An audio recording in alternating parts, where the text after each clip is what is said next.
Assalamualaikum warahmatullahi wabarakatuh. Perkenalkan, nama saya Diki Chandra. Saya dari Prodi Manajemen Dakwah. Nomor saya 124080027. Saya ingin menjelaskan sedikit tentang materi sejarah perkembangan bahasa Indonesia di Nusantara. Baiklah, pada masa pra-kolonial, sebelumnya kedatangan kolonial, banyak bahasa daerah berkembang di Nusantara. Salah satunya bahasa Melayu yang sudah menjadi bahasa lingua franca di beberapa wilayah, terutama di Sumatera dan Semenanjung Malaya. Pada masa kolonial, pada abad ke-17, bahasa Melayu mulai dipakai sebagai bahasa perdagangan dengan pengaruh Belanda. Banyak kosakata Belanda yang masuk ke dalam bahasa Melayu. Selain itu, bahasa ini digunakan dalam literatur dan surat kabar.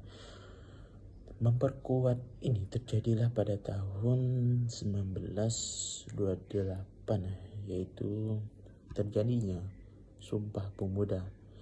Momen ini adalah momen penting karena di zaman itu pemudi melakukan sumpah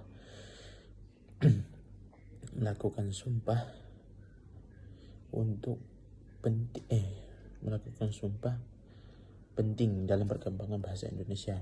Terjadi saat di mana para pemuda Indonesia menyatakan bahasa Indonesia menjadi bahasa persatuan.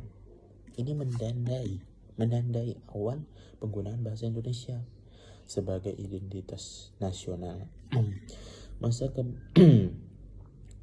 Pada masa kemerdekaan 1945, setelah proklamasi kemerdekaan, bahasa Indonesia diresmikan sebagai bahasa negara. Pengembangan tata bahasa dan kosakata dilakukan melalui lembaga resmi seperti pusat bahasa.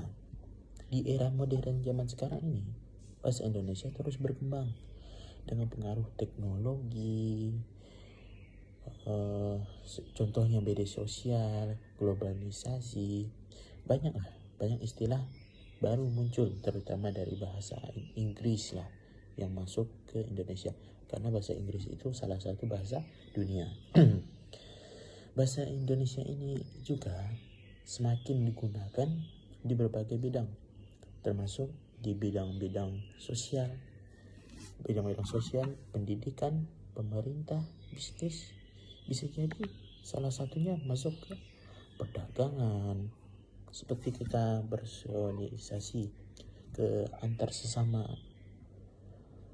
masyarakat Indonesia. Perlunya kita menggunakan bahasa Indonesia karena kita menyesuaikan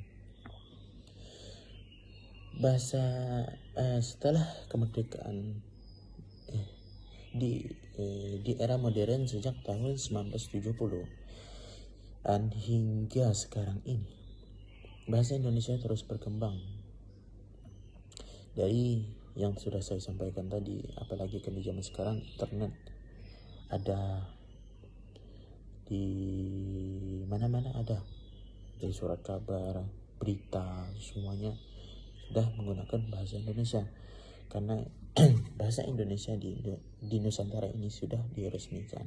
Kesimpulannya, bahasa Indonesia merupakan hasil dari interaksi kompleks berbagai budaya di Indonesia ini. Yang kita ketahui, budaya di Indonesia ini tidaklah sedikit. Makanya cara untuk berkomunikasi antar budaya, makanya digunakan bahasa Melayu yang dikenal sekarang ini dengan bahasa Indonesia. Baiklah, cukup sekian penjelasan saya tentang sejarah perkembangan bahasa Indonesia di Nusantara ini. Jika ada kesalahan atau tutur kata yang tidak baik untuk didengar, saya selaku Diki Chandra ingin minta maaf sebesar-besarnya. Baiklah, saya akhiri penjelasan ini dengan mengucapkan alhamdulillahirabbil alamin. Wassalamualaikum warahmatullahi wabarakatuh.